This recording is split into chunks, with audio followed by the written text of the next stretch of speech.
Hi everyone, my name is Celina Gupta. I'm currently an education officer for UIMS and a fourth year medical student at LF1 in Prague. And today I will be talking about the cerebellum. So my sources for this presentation will consist of Crossman's Neuroanatomy, Gray's Anatomy, Teach Me Anatomy, the website, and themes. In terms of the content, this is what we plan to cover. So your basic definition of what the cerebellum is, its different anatomical and functional subdivisions, as well as the nuclei. And then lastly, we'll be covering the vasculature. So what is the cerebellum? So the cerebellum is basically the little brain. It translates to the little brain, and it is located in the rostral part of the cranium. Rostral also means posterior as well. So superiorly, it is bound by tentorium cerebelli. Inferiorly and posteriorly, you have the skull and the occipital bone, as you can see on the diagram here. And then anteriorly, you can see the fourth ventricle and the pons. It mainly functions to provide us with the skill of balance, postural tone, coordination, and judgment of fine movements. And it functions on an unconscious level. In terms of the anatomical subdivisions, so we can split this into external and internal. So here on the diagram, you can see that the cerebellum consists of two laterally located hemispheres, and then it's joined in the midline here by the vermis. In the view, in this particular diagram, the cerebellar peduncles have been cut and the entire cerebellum has been actually flattened out. You also have the color-coded areas here. So we have three lobes, which is the anterior lobe, posterior lobe, and flocculonodular lobe, which I'll just be referring to as FN node. As you can also see as well, the primary fissure actually separates the anterior and the posterior lobe, and then you have the posterior lateral fissure, which will separate the posterior lobe and the FN node. Next, we have the internal subdivision. So this does go into microanatomy and histology, and I won't be covering the details of it, but we will be discussing the layers of the cerebellar cortex anyway. So the most superficial layer is your molecular layer here, and it contains stellate ganglia and basket cells. Next, you have your Purkinje cell layer, and as you guessed it, they will contain Purkinje cells. And then lastly, we have the granular layer, which will contain Golgi bodies and granular cells as well. Lastly, you can see the white matter in the middle, and it's also known as arbor vitae, so basically a white tree, because it looks like a tree on histology, and you can see this as well in your histology slides. Next, we have the nuclei. So we have dentate, emboliform, globose, and fastigial nuclei. All of these nuclei are involved in the different cerebellar tracts, and they all have their own functions, which we'll be going over later. But another way to remember these, according to Ninja Nerd, is don't eat greasy food. And it's just the nuclei that you need to know for now. So the most important part, arguably, would be the functional organization. So if we take this from an evolutionary standpoint, you have archicerebellum, which is the eldest, and it's been around for millennia. You have paleocerebellum, which is slightly newer, and then you have neurocerebellum, which is the newest part of the cerebellum. And the neurocerebellum will continue to grow as generations will go on and as we continue to evolve as human beings. These classifications are mainly really important because they just define the eldest and the newest parts of the cerebellum, and also how he came to walk and function and move many millennia ago. So yes, it basically just shows like the sequence of how to kind of sit without balancing, stand up, and then continue to walk without feeling dizzy. So first off, we have the archicerebellum. So this is the oldest part of the cerebellum as well. So archi basically means old. It's also known as the vestibular cerebellum because we do have the vestibular nerve coming into this area here. And the main function of this archicerebellum is maintaining balance and equilibrium. And its connections usually consist of the vestibular nuclei and the reticular nuclei. So what happens first is the vestibular information, so by the nerve here, the blue, will be carried into the vestibular nucleus right here. And then it'll synapse and project to vestibular cerebellar fibers. Afterwards, the Purkinje cells will then produce efferent cortical fibers. They will cause efferent cortical fibers into the fastigial nucleus. And the fastigial nucleus will then produce more fibers that will go to the reticular nucleus and the vestibular nuclei. So I'll start that again.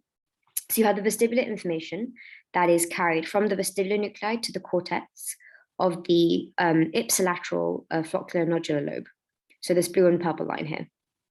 And then afterwards, you have the Purkinje cells, and then they will project onto the vestigial nucleus, which will then project onto the reticular and the vestibular nuclei as well. Also, some of the fibers of the vestigial nucleus can also cross over to the other side of the brainstem on the contralateral side, and therefore that will produce a bilateral motor kind of response, and it'll be acted upon via the reticulospinal and the vestibular spinal tracts. Next, you have the paleocerebellum. So the paleocerebellum is the middle portion of the cerebellum, and it controls muscle and posture tone. So mainly it consists of the spinocerebellar tracts. So what happens is initially we receive information from cutaneous receptors in muscles and joints, and then that kind of information, it enters the cerebellum through the inferior and superior cerebellar peduncles. And you can see this is in blue. And then what will happen is, again, you have your Purkinje cells, which will then project cortical efferent fibers into the globose and umbiliform nuclei. And then as soon as that will happen, it'll then project more fibers into the contralateral red nucleus. So it decussates, you can see it crosses over at the level of the superior cerebellar peduncle.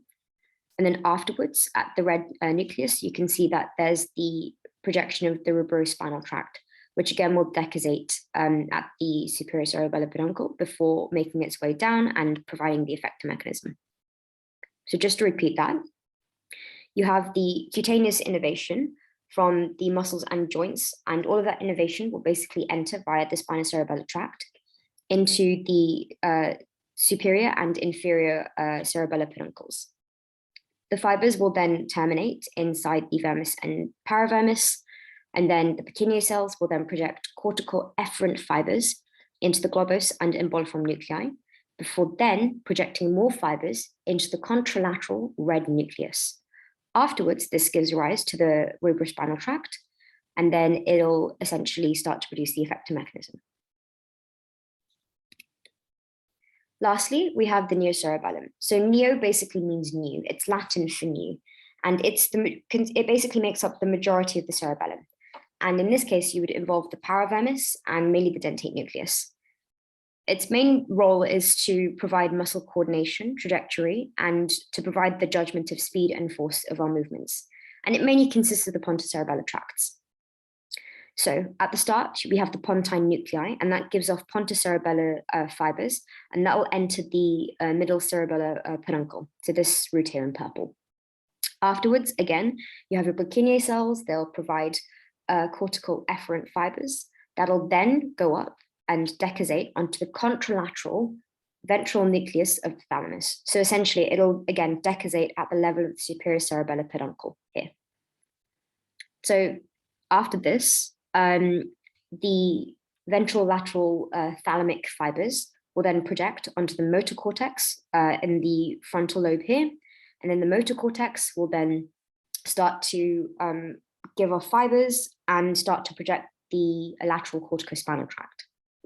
So just to recap, you have your pontine nuclei here, which is giving off the pontocerebellar fibers. And then in response, you have the Purkinje cells. They will give cortical efferent fibers to the ventrolateral nucleus of the thalamus on the opposite side. So again, they decussate at the level of the superior cerebellar peduncle. And then ultimately, these fibers will again be projected onto the frontal lobe. This gives rise to the motor cortex, which will then give rise to the lateral corticospinal cortex with some decussation in the brainstem. So just to recap, we need to learn how to balance, which is the role of the archicerebellum. We need to know how to stand, which is the paleocerebellum with the muscle and posture. And then we need to know how to walk in a straight line and move, which is the neocerebellum.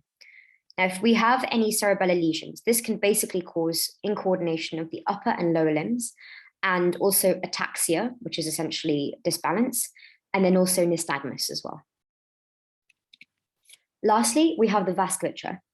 So the cerebellum basically receives its blood supply from three paired arteries: the superior cerebellar artery, the anterior inferior cerebellar artery, and the posterior inferior cerebellar artery. So I'm just going to call these SEA ICA, which is the anterior inferior, and PICA, which is the posterior inferior.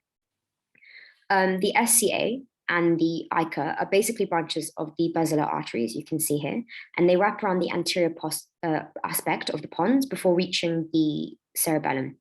And then the pica is essentially a branch of the vertebral artery. In terms of the venous drainage, the cerebellum is basically provided, it drains into the superior and inferior cerebellar veins. They then drain into the superior petrosal, transverse, and straight dural venous sinuses. And that's the end of the video. Thank you so much for watching, and I hope this has made the cerebellum a lot clearer. Thank you very much.